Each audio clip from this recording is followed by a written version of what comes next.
subukan mo ng malasahan mo sa mga tag-rate.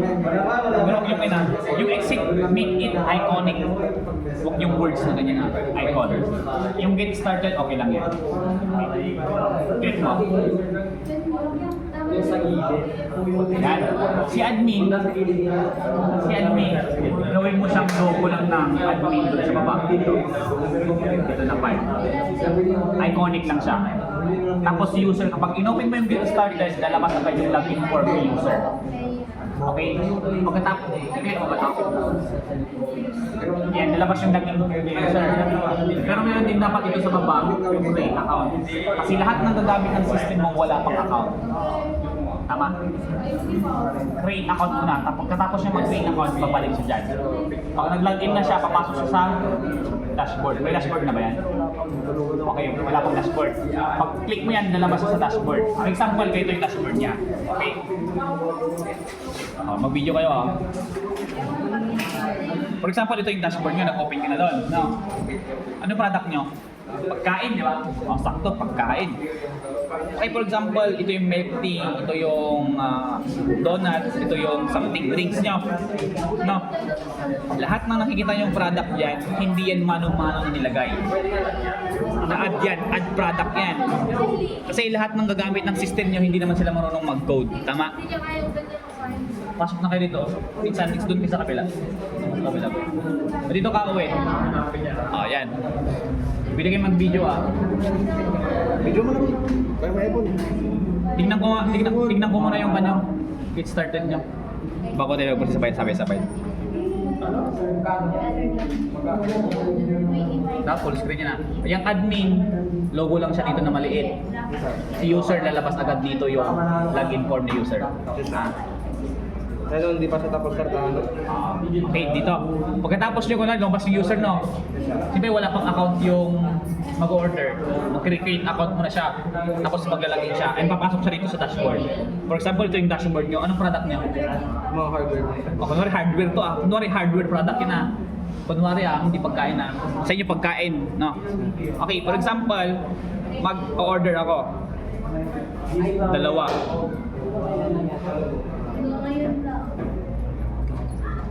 2 item order natin. Ilan yung price niya? 4,000. What if yung pera ko lang is 3,000? Insufficient balance. Hindi siya pwedeng magbili kasi kulang yung pera niya, bibili ka rin siya, di ba? Walang discount yan. Pag 4,000 yon, siyempre kapag lalagyan natin dito is 5,000 pay. So lalabas sa resibo natin yung total amount ng binili niya, total ng pera niyang binagbayad niya, at saka yung sukli niya. Okay? Sundan, tapos kung ano yung binili niya, no? Makikita rin. Kung ano yung oras, anong date, anong oras niya binili, sino yung cashier na nagbenta. Yun si cashier. Account ni cashier yan. Okay? Pwede tayo magpalit ng cashier Baka sinasabi nyo hindi pwede magpalit ng cashier. Cashier na isa, kunwari Samuel. Ibang cashier naman to ibang cashier yan multiple cashier kasi si cashier number 2 dito yan. Ngayon naman mag-add tayo ng product na hindi siya yung mano-mano. Okay, hindi mano-mano na nilagay mo yung picture, pangalan, ganun. Picture, pangalan, ganun. Hindi. Ang gagawin natin, mag-add tayo ng product using si admin.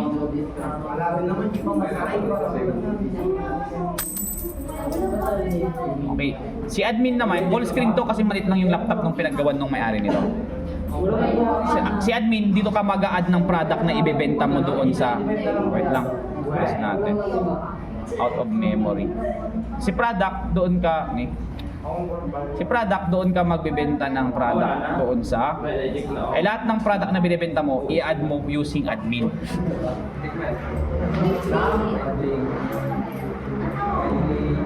Mag-delete tayo ng product muna dito. Di ba nakita nyo itong add, edit, delete dun sa midterm nyo? Ganun lang siya. Pero nag-add lang tayo ng picture, no? May tuturo ko yan yung picture mamaya. Delete tayo ng... Delete muna ako para... Wala nga lang ako. Wala ako 8 pesos.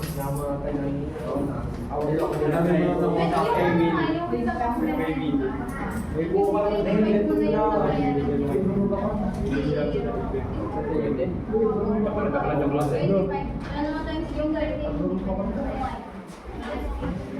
Marami na ako nag-sample kayo na eh. Pwede nang madami. Okay, ngayon mag-add tayo ng product ah. Pero dito sa admin, ang makikita ni admin, makikita niya kung sino yung cashier niya. Sino yung mga tagapagbenta niya, ganun, no? Sino yung mga transaction, makikita mo rin kung ano yung mga nabenta. Sino yung nagbenta, ano yung item na na-order niya, ilan, ano yung price, total price, kailan siya nag-date na bumili ng purchase. Okay? Ngayon, makikita mo rin kung sino yung admin. Ang gumawa ng system na ito. At saka ito. Dalawa sila. Okay, ngayon, mag-a-add tayo ng item na product na ibebenta natin. Pero, hindi gamit yung mano-mano na pag-input ng product ah. Gamit itong admin form. Ngayon, mag-add tayo ng product.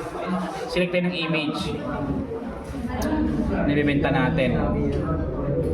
For example, bibenta tayo ng camera, di ba? Automatic may picture yan. Camera. Price niya is 20,000. Category main. Main or pwede mong palitan to, drinks, gitara, anong binibenta nyo, gano'n. Anong kategory ng mga binibenta nyo. Kunwari, main dish siya, same. Ngayon, nandun na siya sa baba. Kita nyo doon, no? Mag-add pa tayo ng isa. Drinks naman, drinks. Ito na lang gamitin natin. Item name, in-stock. Price 140. Category drinks. Save. So napag-add na tayo. Balik tayo ngayon doon sa cashier.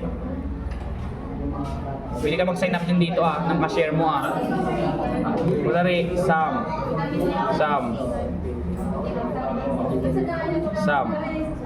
Age 17.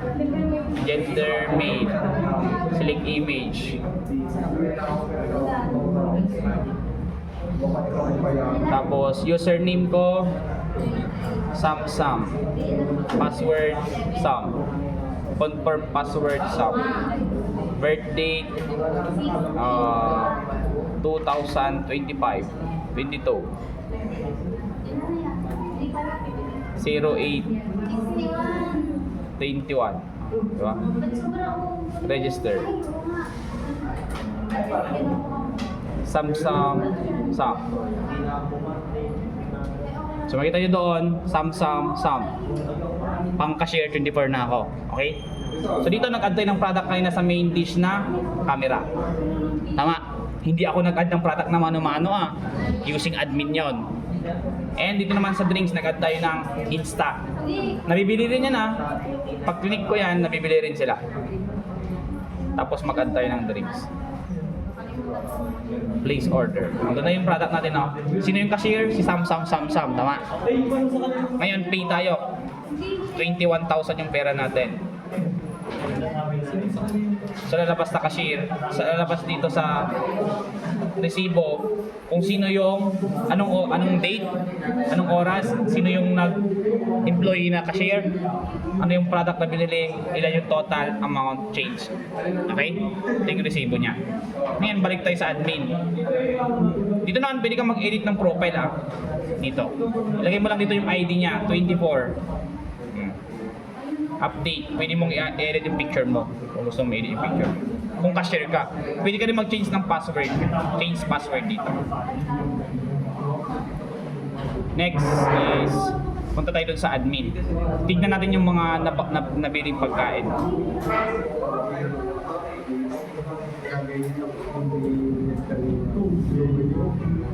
Transaction.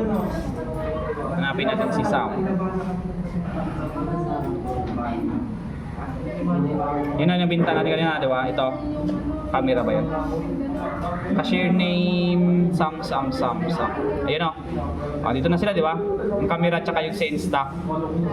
So, na-record sila na pagbentahan natin using doon. So, kung titingnan natin, dito tayo nag-add ng product. Ang tanong, what if nagpa-add ako ng product na marami? Kasi yung fixed na picture, hindi yan pang business. Paano kung walang alam yung kwan? Ito kasi, kahit walang alam yung gagamit ito, alam niya mag-add lang siya ng product dito, ng bagong menu niya, parang ganon. O bagong ibibenta niyang product. Using lang ito, select lang siya ng image. Okay, product ko ito is, siyempre, yummy yan, sarap. Tapos ilagay lang ano ilan yung price na gusto niya, di ba? 120. Anong category? For example, ilagay natin dito gitara or whatsoever, no? Save. So automatic pasok na siya doon sa cashier. Doon sa pagbibilihan natin.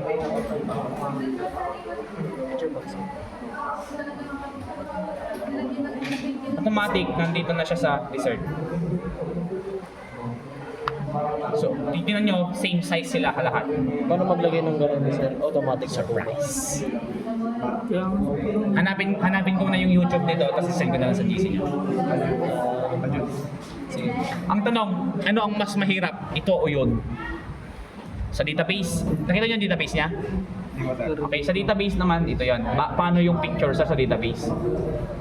Picture sa database, nagamit ako ng item image na pangalan, tapos yung data type niya is only object. Kasi ang picture is object. Nakita nyo? Ang picture is object. Ito lang yung database nyo. Maliit lang. Pwede nyo i-recycle yung codes nyo from prelim to midterm. At gumamit kayo ng ChatGPT. Nandun lahat yun. Kasi yung code nito, ang dami ko na palang na-open yun. Kaya pala naglalag kanina pa eh.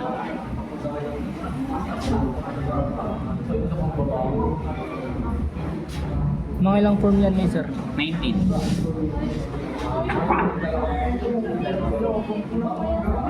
So dito, sa code niya, halos nakita ko sa code nila is more on ChatGPT. Magaling lang sila paano nila i-kinambot convert. Ito yung form nila. Oo, ang dami. Kunwari doon tayo sa cashier. Yan. Ano yan?